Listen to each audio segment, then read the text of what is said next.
এবার ক লেখো, ক লেখো, ক সুন্দর করে লিখবা। হ্যাঁ, ক লেখো। তোমার আব্বু দেখবে, আম্মু দেখবে, ফেসবুকে সবাই দেখবে। হ্যাঁ, মাশাআল্লাহ। দেখেন প্রিয় দর্শকরা, আসলে তার ক লেখার ধরনটা কেমন, আর টানটাও আসলে দেখেন কত সুন্দর।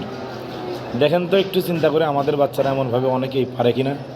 এই জন্য নুরানি মাদ্রাসায় এক মাত্রই লেখাপড়া এইভাবে করানো হয় তাদের। দেখেন মাশাআল্লাহ, ক লেখার ধরনটা দেখেন। ব, এটা লেখছে ব, এবার লিখবে ক। দেও, আসলে সে বাচ্চা কতটুকু, একেবারেই তো ছোট। মাশাআল্লাহ, সুন্দর। এই তো দেখি খুব সুন্দর হয়েছে মাশাআল্লাহ।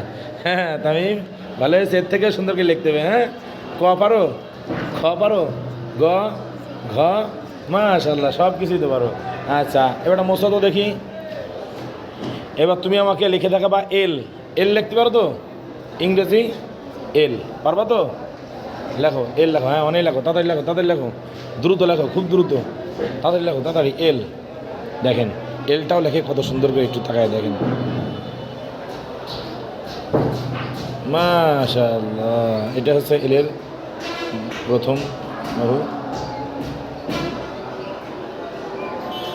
আসলে যত বড় হবে তত কিন্তু তার লেখার মাধুর্যতা আর সৌন্দর্য আরও চলে আসবে। মাশাআল্লাহ, দেখেন তো দেখি, আমরা অনেকে আছি এত সুন্দর করে এল লিখতেও পারি না।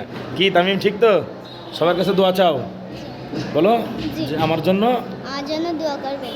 সবাই আমার জন্য কি করবেন? দোয়া করবেন। হ্যাঁ, মাশাআল্লাহ।